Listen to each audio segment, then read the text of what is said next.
Hello, everyone, and thank you for coming to the Paley Center Talkback series. Mr. Bark will answer your questions in just one moment. First, I'd like to say how humbled we are by the success of his book. It has been on the New York Times bestseller list for 5 months, and it has grossed over $15 million. Now, okay, before I go any further, let's introduce Mr. Frank Bark, the author of What If Oprah Were Chinese?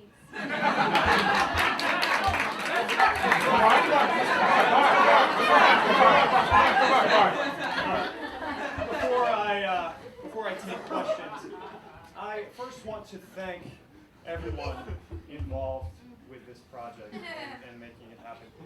I'd also like to urge everyone who hasn't read What If Oprah Were Chinese to read it and have the experience that so many people have had. Mr. Bark, Max Carbo from the Daily Beast, how did you come up with this concept? Yes.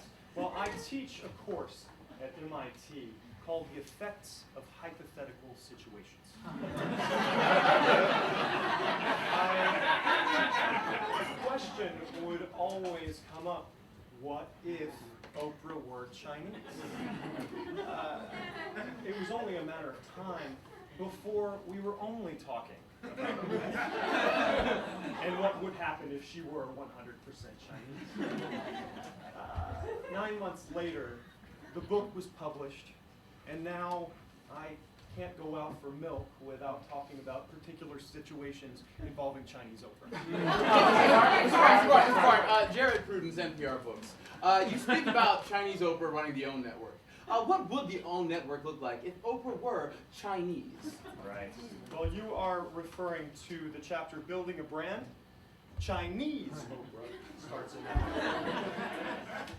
In this chapter, I wanted to invite my audience to imagine the OWN network not with our Oprah, but with an Oprah that is totally Chinese. More than anything, I wanted to start a dialogue.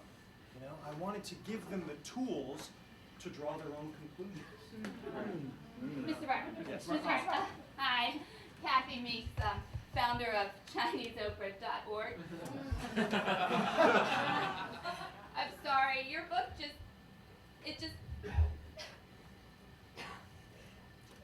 it changed my perception of the human imagination, and I was so moved that I started running the forum, ChineseOprah.org, and it is today the go-to location for the Chinese Oprah conversation. Thank you. The #1 question on the forum is, would Obama be president in a Chinese Oprah universe? Of course. Well, I talk about this in the chapter called Obama Being Friends with Chinese Oprah. The right questions. This is also where I introduce points of order, which are statistics proving that most people thought the idea of Oprah being Chinese was irrelevant. Right?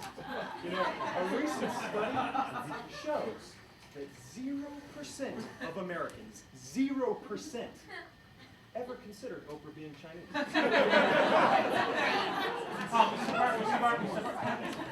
Greg McDaniels, New York Times. There's a lot of things to take away from your book. To you, what's the most important thing? I was hoping I would be asked this question, and I would love to read an excerpt. Yes. This is chapter 7, The Absence of Perspective. What if Chinese Oprah, gave away all those cards? September 13th, 2004. Oprah Winfrey gave everybody in her studio audience a Pontiac G6. 20 million people watched, and not one person had the perspective.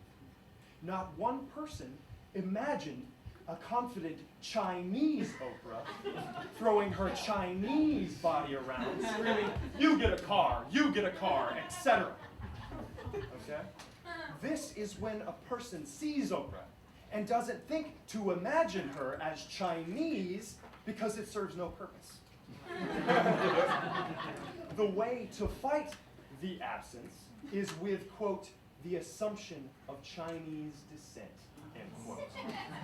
Repeating this process will eventually give you, quote, the fundamentals of Chinese Oprah, end quote.